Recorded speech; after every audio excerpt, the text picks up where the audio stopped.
Hey everyone, this is Scott from Forgot to Grow Up. Welcome to our Avengers Endgame spoiler review. That's right, I've seen the movie twice now, and I need to talk about my spoiler thoughts about this movie. So if you haven't seen the movie, you shouldn't have clicked on this video. You should go watch my spoiler-free review. I'll link it up in one of these corners. But yeah, this is all spoilers we're going to be talking about for the next few minutes. I don't know how long this video is going to be. I didn't write down all my thoughts about this movie, because I could probably go minute for minute about this movie and say something I like about every minute. So I'm not going to do that because I don't want to make a 3-hour video, but the podcast might be that long. But I'm going to be talking about my biggest surprises in Endgame, what I found were the biggest surprises to me, some bittersweet spoilers, and then my favorite stuff from this movie, just some of the general favorite things that just came to the top of my mind, because a lot happened in this movie. It's 3 hours of MCU greatness just being thrown at us, and I just loved it. I ate it all up, but you do miss some stuff. So I'm just going to be talking my general spoiler thoughts. So again, I've said it a few times. I'm going to say it one more time just before I get into the spoilers. If you haven't seen the movie yet, you don't want to watch this video. Spoilers, spoiler alert, spoilers. All right, spoilers. My biggest surprises from from Avengers Endgame. First is Thor. We got fat Thor. We got obese Thor. We got Lebowski Thor. Out of all the things, all the rumors I heard going into this movie, this and all the predictions and all my personal I wonder what's going to happen in my own thoughts, Big Boy Thor was not one of them. Big old beer belly drinking kegs Thor, not what I was expecting, but I loved it. I didn't know I wanted to see Big Boy Thor, but I dug it. I just love that, I hate where his character's at, that he gets to that point, but I also like it because it shows that his character there's something to his character. He's crushed after, failing in his mind to kill Thanos. And it just shocked me. It was one of the biggest, oh my god moments from this movie for me that, like I said, I was not expecting whatsoever. I had no, even little prediction, no even little idea, and I loved it. I loved the execution. I did think at one point that he might, grab one of the hammer and, when he does his transformation thing, I thought he might transform back to skinny, because I'm like, magic works in weird ways, but he didn't, which I appreciate, because I like that they just gave him the braided beard and the top, I loved it. He looked great. I still think Chris Hemsworth is a sexy man, even with the gut, and so that just proves he is truly a god, and that was just great. Like I said, one of the biggest surprises. His whole character throughout the whole movie was just, I loved. But adding that little detail of him just being, having spent, again, spoilers, that there was a 5-year time gap, and he spent the 5-year time gap just drinking beer and getting fat. And I thought it was great. I just thought it was a great little addition. So some of the other biggest surprises was that 5-year time jump. I did have a suspicion we might have some kind of time jump. I did not think it was going to be such a big one. 5 years. When it said 5 at first, I was expecting months. I was like, okay, 5 months, that's a weird amount of time to pick, but okay, whatever. But then it said years. I'm like, oh, we're years. Whew, that's a lot of story you guys can go back and fill up, which I think is the main reason they threw in such a big gap. I feel like the MCU going forward from this point is going to be but a chunk of it's going to be maybe filling in some of that gap, particularly maybe some the Black Widow movie, which moves on to my next biggest surprise, which was the death of Black Widow. I knew we were going to lose some characters. I think we all did, but Black Widow was not one of the ones I expected to die in this episode. Mainly, I think it's for the same reason a lot of people were surprised Black Panther and Doctor Strange died in the last one, and Spider-Man all died in the last one, which is, she's got a movie coming up next year apparently, or 2 years from now. Is it 2020 maybe? 2021? I can't remember exactly, but she's got a movie coming out. They officially announced it not too long ago, just like a month or two before this movie came out. So it's the fact that that Black Widow's one of the ones who dies in this movie. I was just like, that was not what I was expecting. She would not have been on my, hit list of who I thought was going to die. Some of the other characters who die / have endings, I definitely saw coming a little bit or had a suspicion of, but Black Widow's death was definitely overall the one that just shocked me, was the biggest surprise for me. Some of the other biggest surprises were all of the guest cameos. I don't know why I didn't think more about this. I thought there were going to be some. We got a decent amount in Avengers Infinity War, so it made sense that we'd get some in this, but I didn't expect that, like the fact that the Ancient One was there. I was not expecting that whatsoever. Like that's one of the ones they go interact. One of these reoccurring characters who they go revisit, and so I wasn't expecting that. We got a little Jane Foster. I wasn't expecting us to go to Thor 2. So those were fun little things, like all the little ones, like Ross at the end, and all the different little ones that I was just not expecting. So I thought those were a pretty big surprise. Another just huge surprise. I don't know why I didn't see this coming, because we all had heard, well, not maybe all of us, I had heard rumors about the time travel, so this was definitely a possibility. I just didn't think of it, and I love that we got it, which was the Cap versus Cap fight. Captain America versus Captain America. America's ass versus kicking America's ass, which was another great part of this movie, and I just loved it. I didn't know I wanted to see Cap fight himself, but as soon as it was about to happen, I was like, oh, I'm so here for this. So here for this. Especially that it's this, Cap who's 10 years older pretty much at this point, versus his younger, still almost fresh out of the ice self. So I just really enjoyed that, especially his younger self says, I can do this all day. He's like, yeah. That's one of my favorite lines from this whole movie. Just, yeah, I... just so great. And then the America's ass line after that, Cap, what Ant-Man refers to Cap's ass as, and then what Cap, after he kicks his own ass, refers to it as.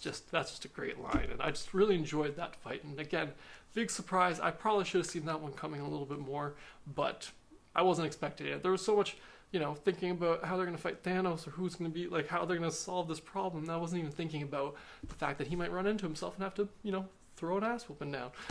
But I still enjoyed that nonetheless. Or it was a big surprise, is what I mean. And the last biggest surprise I had written down in this one that just came off the top of my head was a certain one of these other guest pop-ups, but it was a very special tie, which is when we travel to the 70s and we see S.H.I.E.L.D. in the 70s, and we see Harold Stark, and then we see Jarvis from the Agent Carter TV show. This is the first time they brought a TV show character into the movies. I was hoping to be an agent of S.H.I.E.L.D., but that works too, and I didn't see that coming. I was ready for, like I said, an agent of S.H.I.E.L.D., maybe even a freaking Daredevil. I wouldn't have been that surprised with the Daredevil. I would have been pretty surprised, but not as surprised as I was with Jarvis, because I was like, that makes complete sense. It fit right into where it was. It wasn't too big a one, and it's just a nod to those of us who watched the Agent Carter TV show. So I really enjoyed that, just little thing they put in, and again, it was just a big surprise. So that's all the biggest surprises for in Avengers Endgame for me that I didn't really see coming. Now I'm on to some of the bittersweet spoilers, which we've kind of touched on a little bit.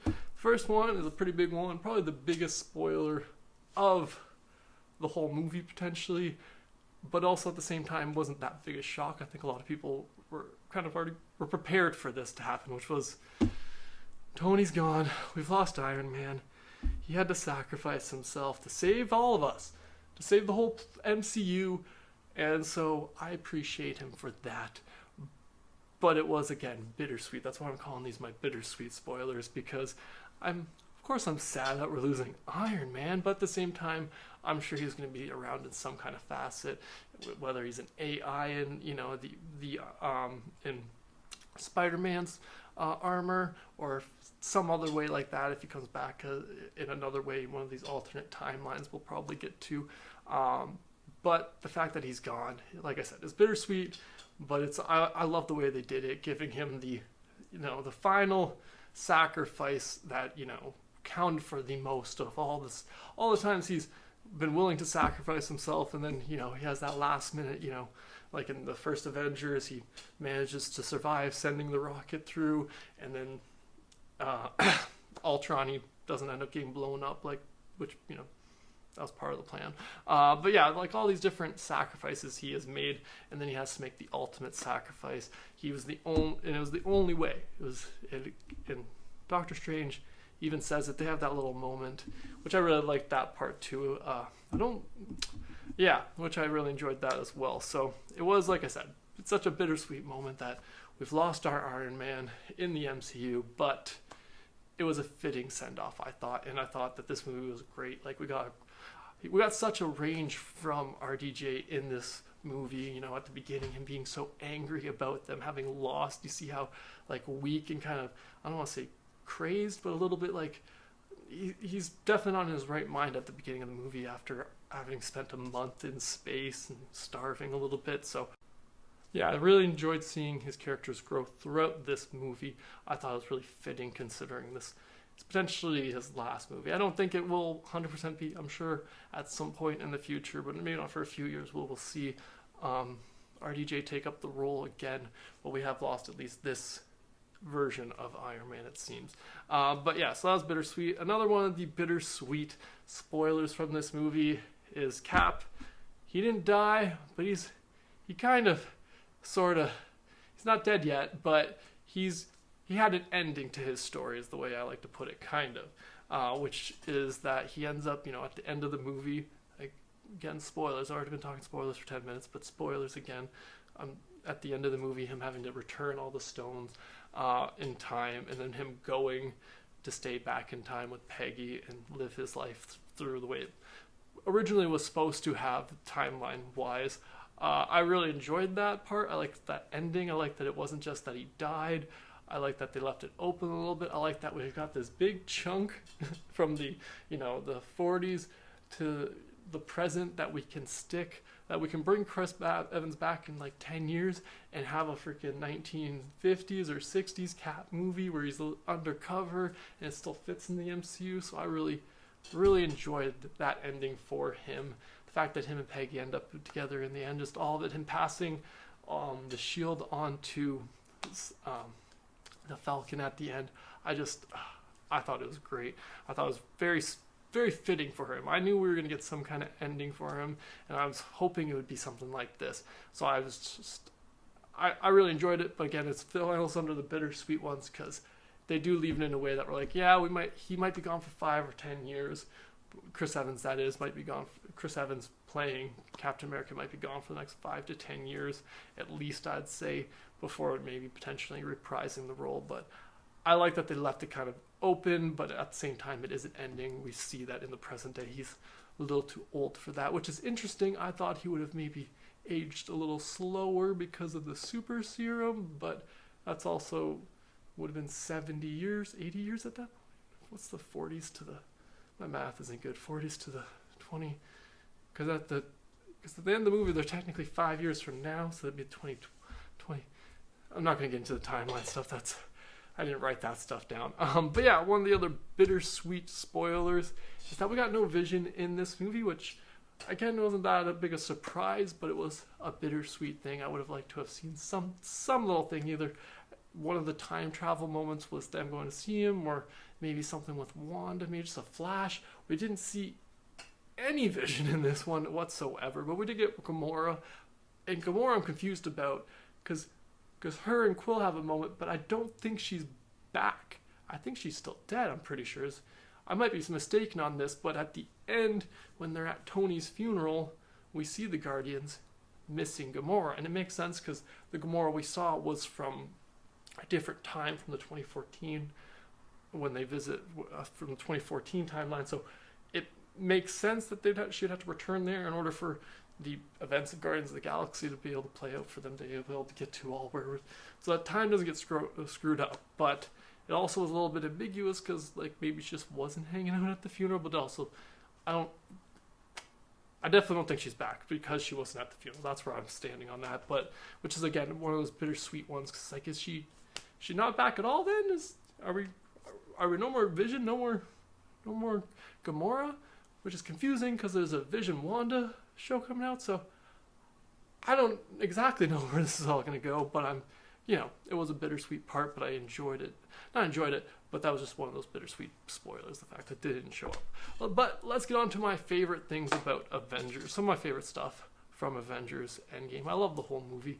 I really enjoyed their take on time travel.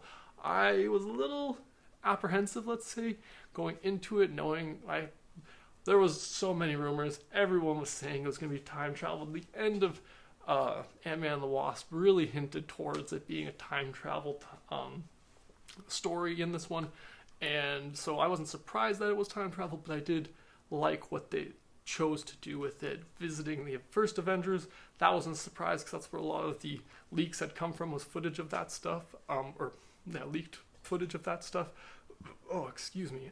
But yeah, some leaked footage of that stuff, and then but we also traveled to Thor 2 and the first Guardians of the Galaxy movie timelines, and I really enjoyed those two editions, particularly Thor 2, because that one is one of I'm one of those people who's like, it's not that bad.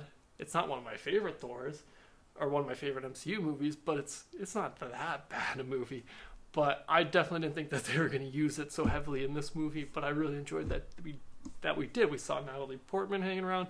It seems like that was just stock footage from Thor 2, but that still works. I like that they worked with that, and I found it so seamless. I could not pick apart I was having trouble telling when it was new stuff that they filmed for this and when it was different actual B-roll that they had from the last movie. So I really enjoyed the way I thought they did a really great job with that intercutting with the time travel and seeing themselves.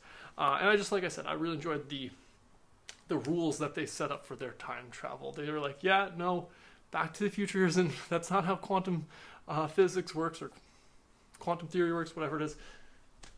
So I really enjoyed that their rules that they set up for time travel. I also like that we get the Ancient One explaining what happens when you do end up changing things, particularly referring to them taking the Time Stone or the Infinity Stones and how that relates. And we see some of the potential offshoots of their future stuff. We do see at one point Loki escapes with the Tesseract while they're trying to go get it. So that's definitely, I'm 100% sure that's where the Loki series that'll be on Disney Plus that's what that's going to be following, I'm assuming, is that Loki. But that also means Loki in our MCU main is, dead still. But yeah, I really enjoyed just the rules they set up for it, and I thought that it was interesting and well enough set up that they can have these, parallel dimensions exist for them to tell more stories in the MCU without having screwed it up too much where, it's not like the characters are going to be hopping dimensions too much. They seem to have left the Avengers thinking that these alternate dimensions aren't existing anymore because they put all those stones back, but I think Marvel left a little bit enough of room so that they can do some creative stuff with those timelines or these alternate timelines / dimensions. So I really enjoyed that part. Another one of my favorite parts is, I already mentioned it, but was the 5-year time jump. I really liked that they threw in that big gap for us to, again, what I think is for them to go back and fill up that with some more movies, some more MCU movies and stories. So I think that's why they gave us, one of the reasons they gave us second half. It plays in for a few different reasons, I imagine, which we'll even get more going forward.